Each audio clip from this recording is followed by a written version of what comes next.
నార్మల్గా ఫ్రూట్స్ తింటే బోర్ కొడుతుంది ఫ్రెండ్స్. మా మమ్మీని వెళ్ళి ఏదన్నా ఒకటి చేయమన్నాను ఫ్రెండ్స్. అప్పుడు ఫ్రూట్స్ కస్టర్డ్ చేసింది. మీరు కూడా ఒకసారి ట్రై చేయండి ఫ్రెండ్స్, మా మమ్మీ చెప్పిద్ది. ఫ్రూట్ కస్టర్డ్ వెనిలా ఫ్లేవర్ తీసుకున్నాను ఫ్రెండ్స్. చిన్న బౌల్లో 2 స్పూన్స్ కస్టర్డ్ పౌడర్ వేసుకొని 2 స్పూన్స్ పాలు పోసుకొని ఉండలు లేకుండా కలుపుకోవాలి ఫ్రెండ్స్. దాన్ని పక్కన పెట్టుకోవాలి. స్టవ్ వెలిగించి ఒక మందపాటి గిన్నె పెట్టి 1/2 లీటర్ పాలు పోసుకోవాలి.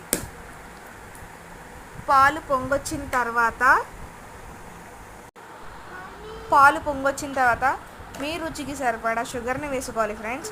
2 మినిట్స్ ఆగిన తర్వాత కస్టర్డ్ పౌడర్ని కలుపుకున్న మిశ్రమాన్ని పాలల్లో వేసి కలుపుకోవాలి ఫ్రెండ్స్. ఉండలు కట్టకుండా కలుపుకోండి జాగ్రత్తగా.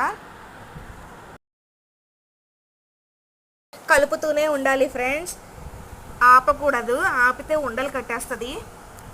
అలా దగ్గర పడేంత వరకు, థిక్గా వచ్చేంత వరకు కలుపుకోవాలి ఫ్రెండ్స్. థిక్గా వచ్చాక స్టవ్ ఆఫ్ చేసుకోవాలి. రూమ్ టెంపరేచర్కి వచ్చాక ఒక బౌల్లోకి ట్రాన్స్ఫర్ చేసుకోవాలి ఫ్రెండ్స్. దానిపైన మూత పెట్టి ఫ్రిడ్జ్లో పెట్టుకోవాలి.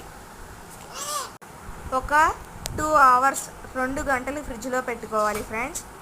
2 గంటల తర్వాత ఫ్రిడ్జ్లోంచి తీసి స్పూన్తో కలుపుకోవాలి. తర్వాత యాపిల్, దానిమ్మ, green grapes, red grapes, banana cut చేసుకోవాలి. ఆ మిశ్రమంలో red grapes, Apple, green grapes, banana, ద్రాక్ష వేసి కలుపుకోవాలి ఫ్రెండ్స్. మీ దగ్గర ఉన్న ఫ్రూట్స్తోనే చేసుకోవచ్చు ఫ్రెండ్స్ సింపుల్గా. అంతే, సింపుల్గా ఫ్రూట్ కస్టర్డ్ రెడీ. లైక్ చేసి సబ్స్క్రైబ్ ప్లీజ్ ఫ్రెండ్స్, సబ్స్క్రైబ్.